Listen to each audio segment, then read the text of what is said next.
Portal's been open for officially 1 week now. There's about another week left. Closes on the 16th. But so far, there's been some wild names. Let's go through and let's give everybody 5 portal pieces that we think are perfect landing spots. I'll go first. I think that this is a really interesting piece here. And we talk about Ole Miss in the college football playoffs. Of course, what Pete Golding is doing. I really like the additions that he's added so far in the transfer portal as well. One thing he's done with recruiting has been a thing, but adding Jay Crawford, the cornerback from Auburn, from Ole Miss, I think is an absolute steal. I think what it does for Ole Miss's defense, it continues to show that they're not going to go away. That even though they lost the college football playoff semifinals, they're not going away. They're going to be a stud. They're going to continue to be an SEC powerhouse. He's not the only SEC transfer that Pete Golding has got as well. And I am very curious and almost kind of excited and almost kind of rooting for seeing Ole Miss be better than LSU next year.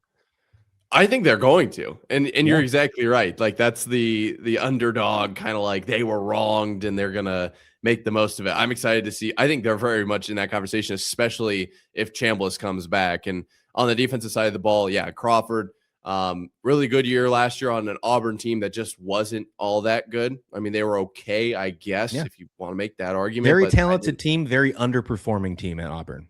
Yeah, that's the best way to put it. I didn't think they were super impressive. So, not going to have the best statistics, but a guy that can absolutely make a difference. And the cornerbacks for Ole Miss are already kind of some dogs.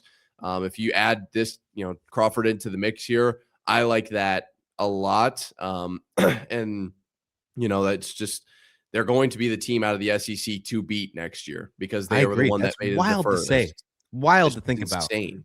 Yeah. And then as they're reloading. Who would have thought that we'd be here right now in January? Lane Kiffin leaves Ole Miss, and we're telling you after Ole Miss has been eliminated from college football playoff contention that you're like, you know what? Who's going to be the favorite next year in the SEC? Ole Miss. It's wild. Wild. All right, who do you got for a portal piece that you really like? I'm just going to take a name that I loved. We talked about this multiple times on here, actually. Nick Marsh ended up going to Indiana. Look, the guy is just electric. I saw some of his highlights, which I know isn't actual tape. They're just highlights. I understand that. But it was kind of similar to what we got last night in Malachi Toney a little bit. Just ridiculous speed. Catch radius is off the charts. He's a weapon. And Kurt Signetti, obviously, I don't think we put Josh Hoover on this list. If we did, I spoke too early and I apologize. But Josh Hoover getting to throw to Nick Marsh, this is going to be, Indiana's going to be a problem. If Ole Miss is the team to beat out of the SEC, Indiana's the team to beat just period. They're reloading better than anybody. And to bring in my opinion, what was the number 1 wide receiver in the class, there are going to be a problem. This is a name that I was excited to see anywhere he went, but because he's going to play for one of the best programs, he's going to be on the national stage. He's going to be on SportsCenter top 10 consistently.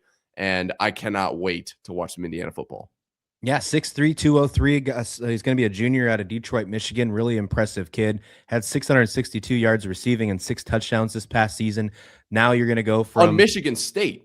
On Michigan State. Now you're going to go to Josh Hoover in Indiana, who also brought in Turbo Richard as their running back. They're reloading, and it's a really impressive team. Yeah, I think Indiana is going to be really good, and I think you could see a breakout year from a guy like Nick Marsh as well. I really like that landing spot. I think you could have picked any of Indiana's transfers and said it was a perfect spot because they're absolutely cooking in the transfer portal. I'm going to go a running back here that maybe you forgot about, but if you've watched college football over the last couple of years, you'll remember this name, Makhi Hughes. He's going to be transferring from Oregon, heading to Houston, and he didn't have a great year in Oregon. He kind of got buried on the depth chart in Oregon. This kind of shows you that the transfer portal isn't always for the best. He left Tulane under John Summerall, and he was fantastic. He was seen as one of the best running backs in college football in 2023 and 2024. In 2024, he had over 1,400 yards and 15 touchdowns just on the ground. Goes to Oregon, only gets 17 touches for 70 yards. Just doesn't work out for him. Now he's going to go to Houston. And I think Houston is turning out to be the dark horse team in the Big 12. What they've done, their recruiting class is incredible. They're bringing in some good portal pieces. I mean, it's been a really impressive run for what Houston's done. Would not surprise me in the slightest that when the Big 12 is over in 2026, teams like Houston are battling with Texas Tech and BYU for the top spot in that conference. And a guy like Makhi Hughes, who's going to try and get himself back in that NFL stock range, is going to do that down in Texas. Exciting stuff for Makhi Hughes. I really like his pickup. Yeah, that's actually not a bad move. And when you talk about Houston and what they did, talk about just a not career, because it's not the career, but a program defining year. And it was all because of a schedule. The way that I see this, they beat SF Austin, Rice, Colorado at home, Oregon State on the road, and then they face Texas Tech and they lose. Then they take on Oklahoma State at home, Arizona, which I guess was a decent opponent. Arizona State was okay. They lost to West Virginia, and UCF. They beat TCU. They lost to Baylor. They won.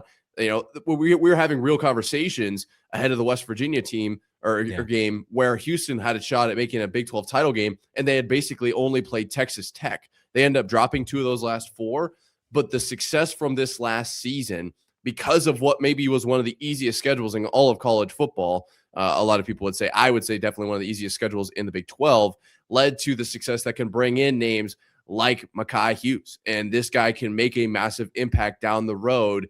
Look out for Houston over the next few years. You could easily point to this last season and say, oh, but they didn't really play anybody. They weren't that good. But I like to say winning leads to more winning. You bring in better players. You bring in, better coaches. Obviously, you lose guys all the time too. That's the nature of college sports. But Makhi Hughes is a massive pickup. And I just honestly look more towards what Houston did this last season. And it's a crazy the way the chips fall for the Cougars. Now, I have another one for you. I'm going to throw your way. Jontez Williams, name from Iowa State, everybody's familiar with. You can see, obviously, from my background, I'm familiar. Thought for sure he was going out to Penn State. He ended up committing to USC, University of South Carolina. It's not Carolina, California.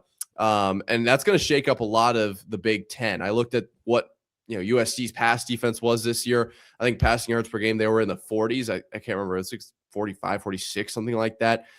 Not very good. Jontez Williams has been a massive piece of Iowa State's defense, especially in the secondary over the last 2 years, I would say, is where he's made the biggest impact. You could probably argue a little bit more than that, but this is a huge pickup for USC, who's trying to get back on the map in a very tough Big Ten. I think this is actually the right move for him as far as gaining some draft stock as well. So he's going to be out there ready to ball out. Stays in the red and gold, I guess. Technically, Iowa State's cardinal and gold, so relatively similar colors. But excited about what USC could do on the defensive side of the ball next season. Yeah, they need a ball hawk, man. If it's not for other than Bishop Fitzgerald, their safety, who had 5 interceptions in the season, no other defensive back, no other player on USC had more than 1 interception on the season. They need a ball hawk, and I think Jontez Williams is the perfect guy to do that as well. He's a guy that has NFL draft caliber status, no doubt about that. So I'll be interested to see what they do. I mean, obviously USC is going to be coming off a tough Alamo Bowl loss, to TCU. That overtime loss was incredible, and we'll see if they can step up. And a guy like Jontez Williams will be certainly interesting. Let's end it with this one, number 5 here. I think we got to put a quarterback on the list somehow, some way. And I don't know, I'm going to ask you, do you think this is the perfect landing spot for a guy like Brendan Sorsby at Texas Tech? Okay. I would say more for Texas Tech, this is the right fit than Brendan Sorsby. I think I see this as Texas Tech needs to win right now, and I think Brendan Sorsby gives you the best chance at that. I think what he did in Cincinnati was extremely impressive, and Texas Tech was only a quarterback away. This is the right fit for Texas Tech. Would you say this is the right system potentially for Brendan Sorsby? That's an interesting thing. That's what I'm curious about. Are they going to let him run the football? Are they going to shift their offensive identity? Because obviously with Baron Morton, that wasn't the thing, right? This is a guy that can do both. He is a true dual threat quarterback, and maybe now the best dual threat quarterback in the Big 12 because Sam Leavitt's no longer there. I think Avery Johnson still deserves a little bit of love for that portion. But this past year, Cincinnati, 2,800 yards passing, 27 touchdowns, only 5 interceptions, was only sacked 7 times. And he's going to be behind a really good offensive line at Texas Tech. He rushed for almost 600 yards as well with 9 touchdowns. He was responsible for 36 touchdowns. That's a lot of offensive performance. That's a lot of things that Texas Tech needs. I think you got to find a way to give him a little bit of weapons. If you do that, though, I think you have a really impressive, a very impressive offense for Texas Tech. I don't know if I want to say this is the perfect landing spot, although that's what we talked about with these topics. I don't know if it's the perfect landing spot yet. I think it could be. You're right. They got to change their offensive identity for Brendan Sorsby, but the way they looked in that Oregon game in that college football playoffs, it might not be a bad idea. Yeah, no, I think this was the right play, and I think you really have to let him be him for this to work out to its maximum potential. And I think Texas Tech maybe understands that, but I think they got an upgrade at the quarterback position if you're looking organizationally. And for Brendan Sorsby, we all know his pocketbook is certainly boosted, so he made the right move in that regard. Very excited about what, I guess not so much as an Iowa State fan, but we could see a Big 12 team make a ton of noise next season. We just haven't really seen that up until this point. Brendan Sorsby will be leading that charge.